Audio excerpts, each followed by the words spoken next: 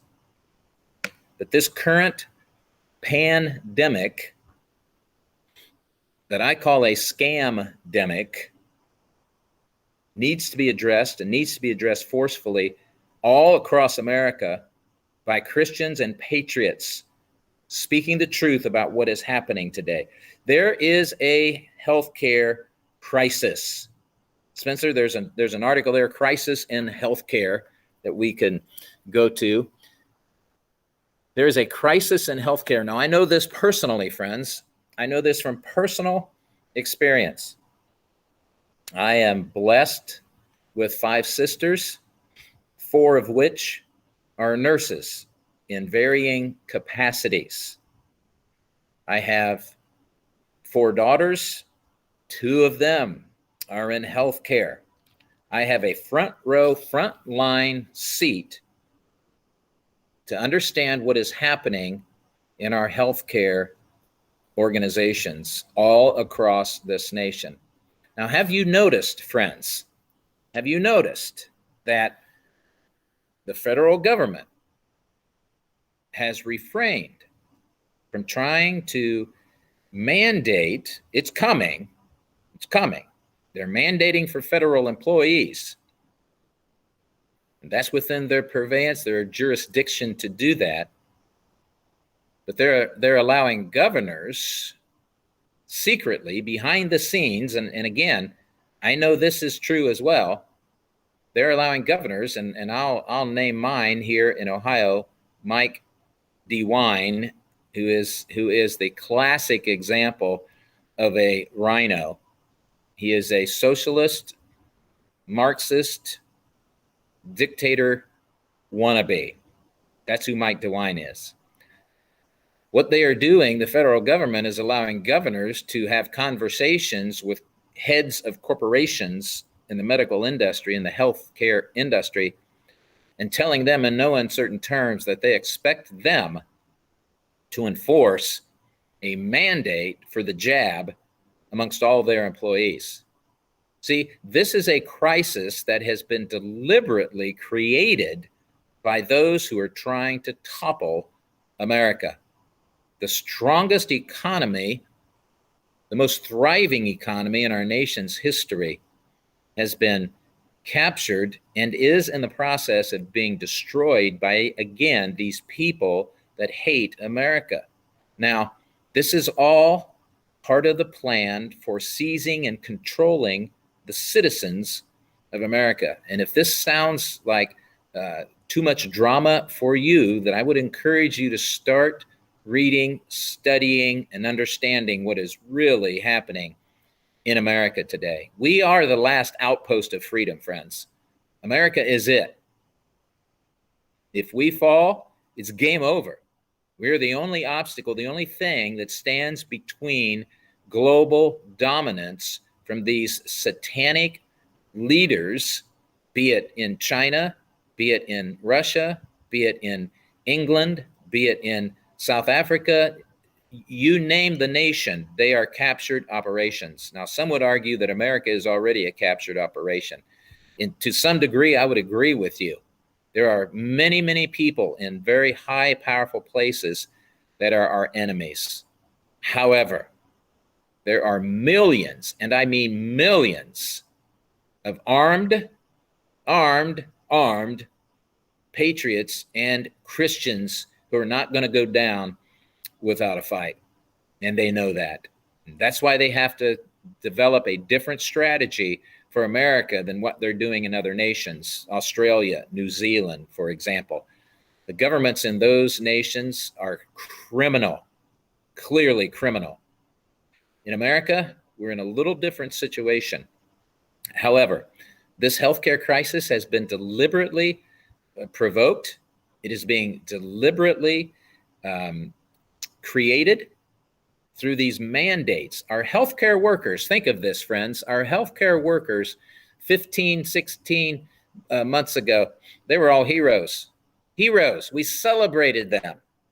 They worked through this scam-demic through all of the fear mongering that was going on. They worked through it and were declared heroes. Now they're being used as pawns in this globalist game to topple this economy and completely capture America. Our healthcare workers, I am thankful to say, based on what I know from my sisters and my daughters, and the conversations and the information, the rallies and the meetings and the training and the protests and everything that they've been attending, I have hope that this is going to be turned around. So I don't want to paint a picture of just rank darkness and evil.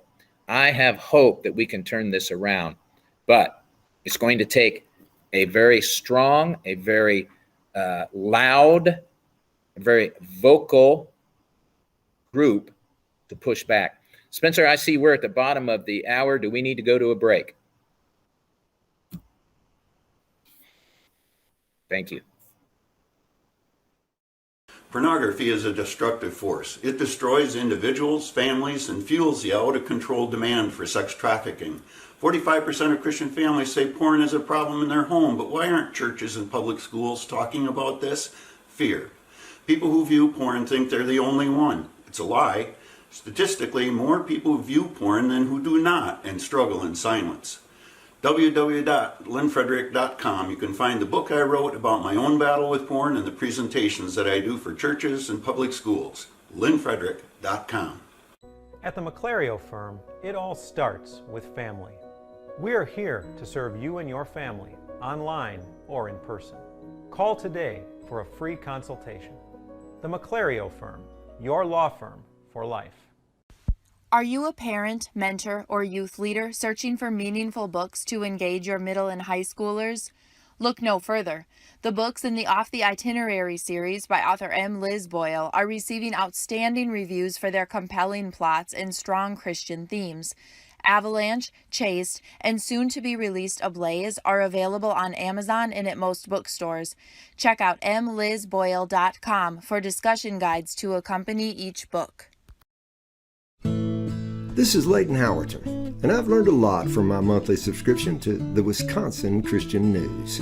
It's a national newspaper that's dedicated to encouraging you in your Christian walk, and it's chock-plumb full of biblically sound articles and commentaries from some of the best Christian writers and authors in the country that, in my opinion, are more than up to the task of taking on the toughest issues in the midst of all the uncertainties we're facing living in times like these. Wisconsin Christian News is a nationally and internationally distributed newspaper and is a vitally important resource that you don't want to miss out on reading, either in print or through an online subscription. And to get your copy, all you have to do is visit www.wisconsinchristiannews.com. That's www.wisconsinchristiannews.com. And tell my old friend, publisher, and editor Rob Pugh, sign me up today. Hi, friends. Thanks for staying with us here on WCN-TV. I am filling in for Rob. I am Pastor Mike Spaulding, and I thank Rob for this privilege and opportunity. We've been talking about America and the condition we find ourselves in today, several factors involved in that. Right before the break, we talked about the crisis in healthcare, a crisis that in my view has been intentionally created. And it's not going the way that those behind the scenes thought that it would. They believed that people would just capitulate. Well, that's not happening. People are standing up for their rights, and healthcare organizations, and I can speak to those specifically here in Ohio because I'm most familiar with them due to my family's involvement and employment in several of them. Things are not going the way that these administrators, these CEOs, and those involved in running these healthcare organizations, they're becoming somewhat alarmed at the pushback and the number of people that have risen up against these mandated jabs. So If you've joined us today, you're in the healthcare industry, take heart, have hope. This fight is a long way from over. So stand your ground, stay the course, and continue to protest for your freedom and your liberty. And I think we're going to win the day. So New York State ends their religious exemptions. This was an article that I saw just recently. This will not stand. This will not stand. There are lawyers already involved, and there will be lawsuits filed, and this will end up at the Supreme Court. This will go to the Supreme Court. Now, I, like all of you, have lost much respect for the Supreme Court. They have shown that they are pretty much bought, paid for, part of the communist Marxist demonic cartel that has a firm grip on the throats of America. However, God is bigger than all of that. So this is going to end up, I believe, it'll end up at the New York Supreme Court, but they'll punt it to the U.S. Supreme Court. This will go there. This is a constitutional issue, friends, a constitutional issue. There are many organizations out there, in fact, that will help you to fight this if you live in a place or working for an employer that is attempting to mandate you get the jab. Many organizations out there will help you to fight this, and this might be a good place just to mention, if you're in need of an exemption letter, a faith-based exemption letter, your religious convictions will not allow you to take this jab, then contact me, and I am happy to help provide one for you. You can contact me, drmichaelspaulding@gmail.com, drmichaelspaulding@gmail.com, and I'm happy to provide that for you, a religious exemption letter that states very clearly the scriptural grounds and basis for refusing these toxins, these pollutants, these carcinogens. We know all of these things, and yet people think that we should be okay with receiving that. So New York State ends religious exemptions. I'm sure there are other states that are going to attempt to do that. If I were to name some, it would be California, Illinois, Oregon, and perhaps Massachusetts, since those are wholly owned subsidiaries of the leftist machine. They'll attempt that next, but this fight isn't over.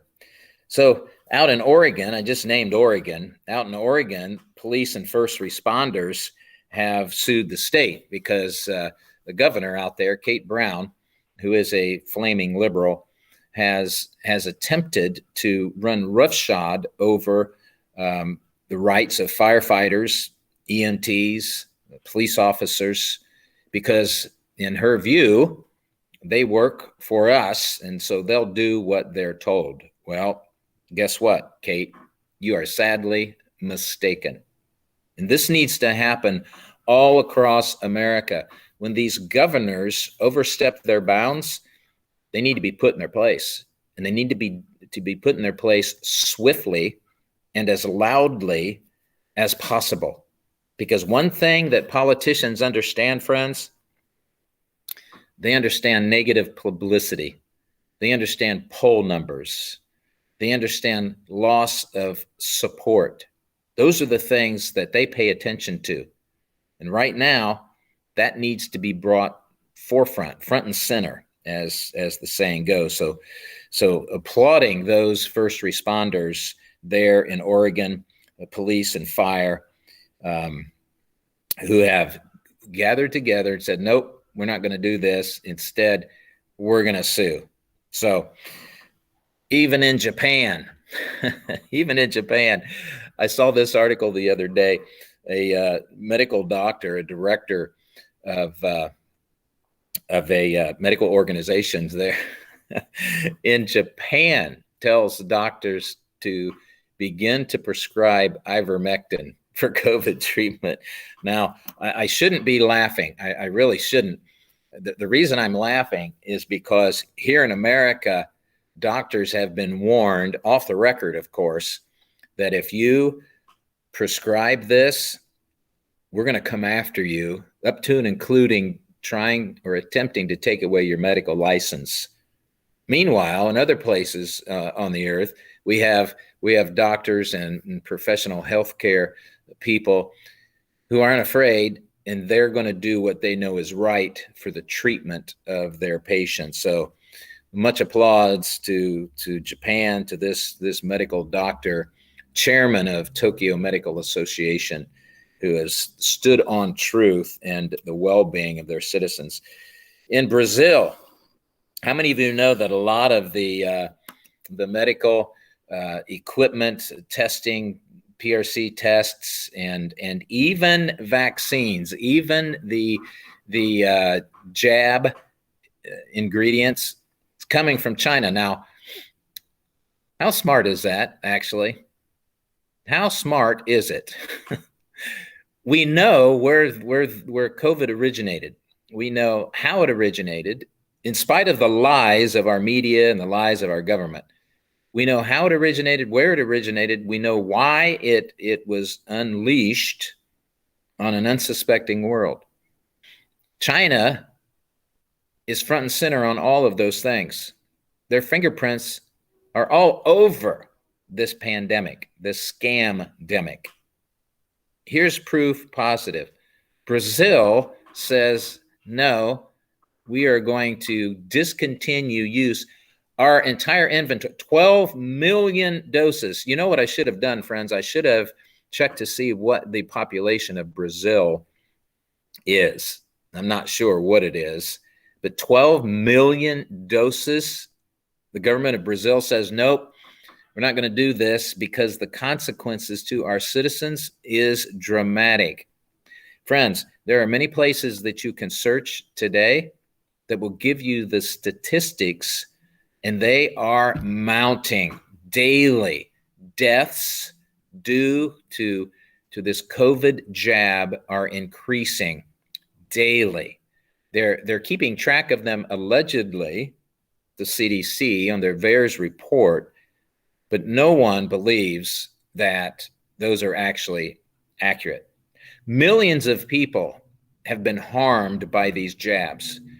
Tens of thousands have lost their lives after being vaccinated, and still they're pushing this. So I applaud the government of Brazil for taking the bold stand. Now here's what the president of that nation better be very, very careful. He better have some trusted bodyguards.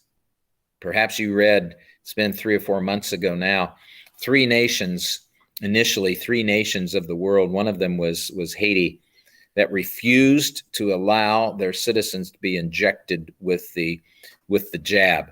All three of those presidents, one of them was in Africa. I wish I could remember the nation. But all three presidents, within weeks of publicly taking a stand and saying, we will not be vaccinating our citizens with that. This stuff is poison. All three of them mysteriously died. Coincidence? I think not.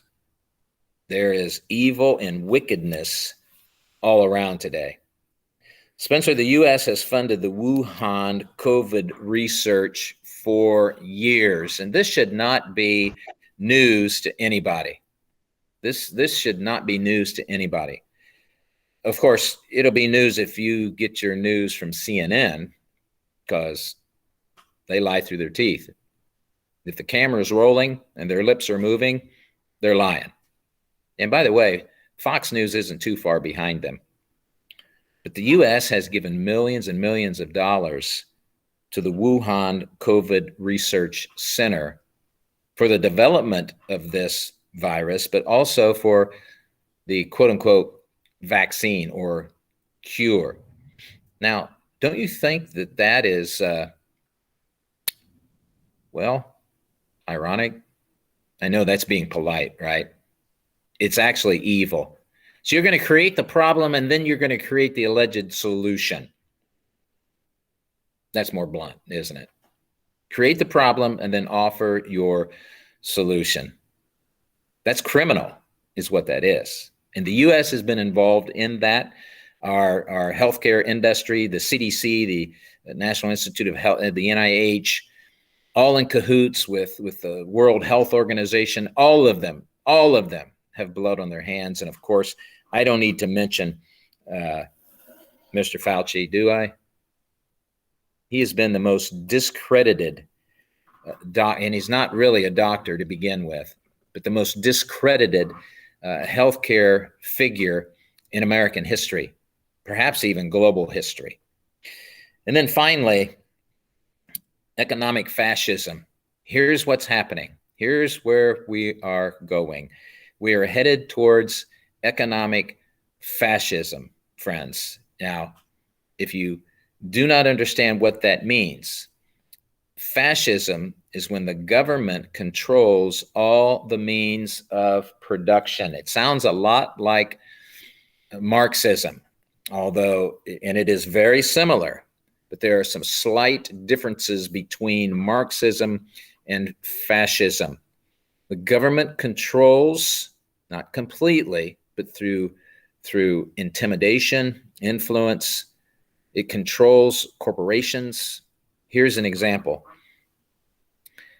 The government let it be known through press releases, through statements, that it would support Black Lives Matter. Many of you know now that Black Lives Matter is a Marxist front. It was created, founded by lesbian witches, America haters, and its intent was to undermine American freedom and liberty. You can go, at least the last time I checked, you could go to the Black Lives Matter website and they would tell you very plainly what their agenda is. And that is the destruction of the family, the biological male, biological female as husband and wife, and their biological or adopted children. They detested that and detest it.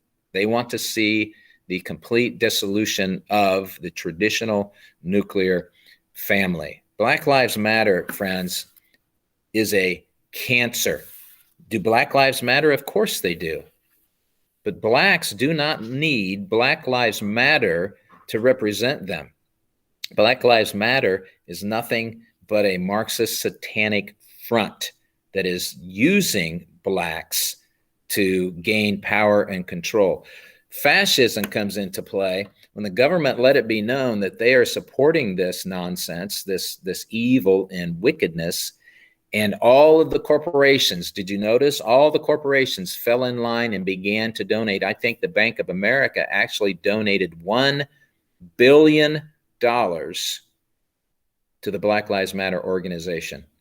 And other corporations, well-known corporations, Coca-Cola, Procter & Gamble, I could go down the list and name them all, contributed millions and millions of dollars to this subversive group bent on destroying America. They want to tear America down, burn it to the ground, and then rebuild it in their image, what they believe is right and just. So economic fascism, I would encourage you to read that. And by the way, many of these sites, I would bookmark if I were you. These are good sites for breaking news, commentary and opinion from a conservative perspective, from a Christian perspective, from a patriotic perspective, from an American perspective. LouRockwell.com is one of those sites that I would bookmark if I were you. And visit it daily for commentary. They do a fantastic job of providing that for all of us. Now, I want to, Spencer, before I go to any questions that anyone may have or comments or whatever, I do want to talk briefly, since we've talked about this scamdemic. I have seen a number of Christians, a number of ministries that have talked about the jab being the mark of the beast. And if you are a subscriber to David Hebner TV, then perhaps you're aware that I recently did a 3-part series on the mark of the beast. What is the beast? What is the mark? What isn't the mark? And how should we respond to what we see in our culture today? So I did that there, so I won't go into great detail. That's exclusive content for davidhebner.tv. But I will say this, friends, and I will say it clearly and plainly: the jab is not the mark. The jab is not the mark. And the reason that I say that is based on Scripture. Scripture. The reason that so many people are thinking and believing that the jab is the mark is because someone has told them that. They've seen ministries or ministry leaders, in my view, erroneously equate the jab with the mark. And the reason that I say erroneously is because scripturally, chronologically, when you study the prophetic scriptures, especially the book of Revelation, chapter 14, where the mark is talked about, there are many things, many events that have to happen before the mark is implemented, before the mark is forced upon the world. It isn't just one nation or several nations, it's the entire world that will have to receive this mark. And as many of you know, the mark must be received to buy or sell, to engage in any kind of economic activity. However, before that happens, many things, a long list of things must occur. And none of those things have occurred. We haven't seen any of them occur.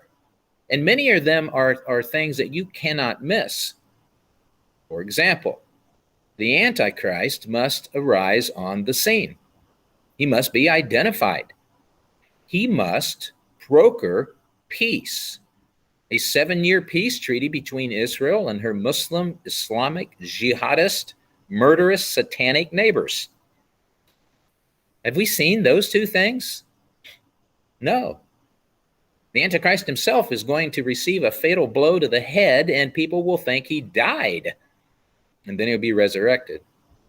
Have we seen that? No, we haven't seen that. Have we seen a temple being rebuilt in Jerusalem for the Jews to once again worship? No, we can't even imagine the Jews suggesting such a thing, that a temple be rebuilt in Jerusalem. Have we seen the Antichrist take his seat upon or in the temple in Jerusalem, declaring himself God and demanding that he be worshiped? No, we haven't seen that. Have we seen the two witnesses? And you may think, maybe it's Moses, maybe it's Elijah. Regardless, the two witnesses that will testify within the city of God's greatness, of his coming judgment.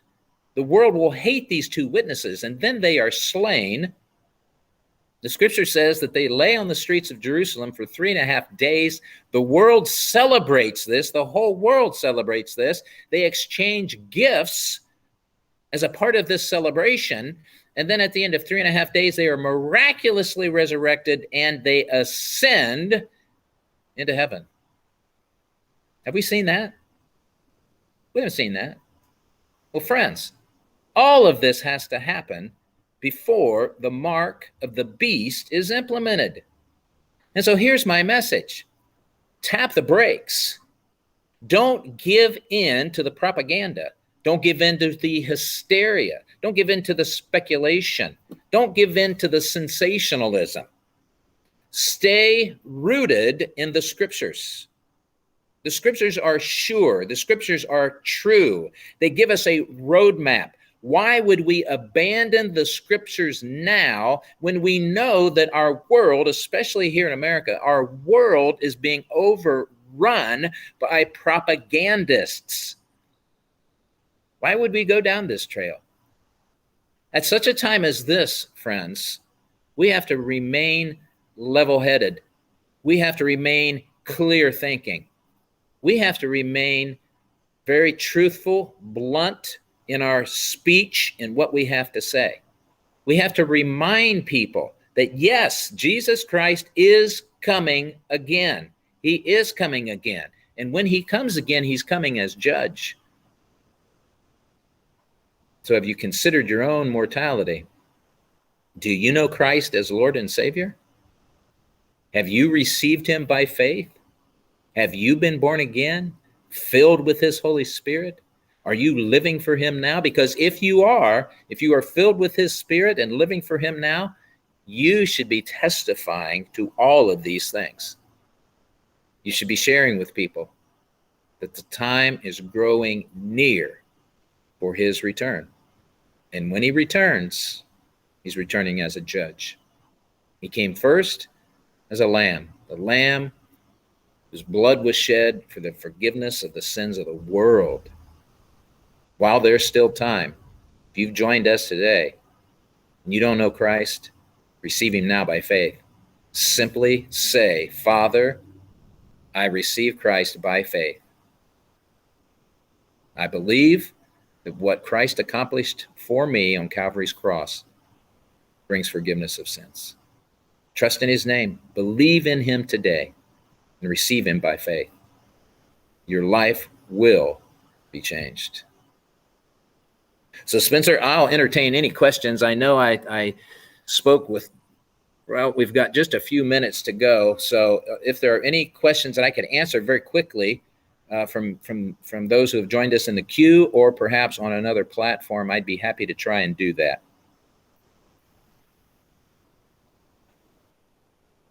That's perfect. That either means that I was so confusing that people are bewildered and they don't know where to start with a question, or it was crystal clear and there are no questions. Well, either way, that's a good thing. So, friends, again, I want to ask you to support the Wisconsin Christian News newspaper by subscribing. You can support it by sending in your donations to the newspaper. Rob and Lisa do a fantastic job month on month on month. It's a wonderful paper, full of good information, good authors and articles. You can support WCN-TV.net, going to that website and sharing a donation there. And I know that Rob would appreciate that. And share this show with your friends and on your social media platforms, whether it's from WCN-TV.net or WisconsinChristianNews.com or the WCN-TV YouTube channel. Share all of them. That's how that's how awareness is raised. That's how platforms such as this grow, by you sharing that with your friends and your network. So I appreciate every one of you. Thank you for joining me today. Is there a question? Okay. Yeah, so speaking of the mark of the beast, it didn't take for me to hear someone else say it. I had my suspicions just about the information given about the jab, whether it's concerning the quantum dot tattoo or a potential ingredient called the luciferase protein. I think we have to be on guard. Many of the events that are speaking of in the Word in Revelations has already taken place. I would simply say, if you don't believe this is the mark, that is not a reason to take the jab. So I like. Yep. I agree with that. There are many reasons beyond it being the mark or not being the mark to not take it. The jab is poison. It's toxic. It's full of carcinogen and other ingredients that are simply not.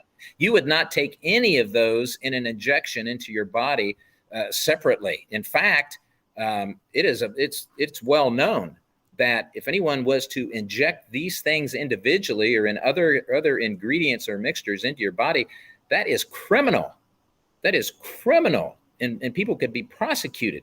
But because it's under the umbrella of a vaccine, all of a sudden, then it's okay. So your point was correct and very good. So thank you for sharing that. And Spencer, it looks like we're at the top of the hour. So God bless you guys. Thank you for joining me today and staying with me through this initial program that I've been blessed to host. We'll see you next time that I get that opportunity.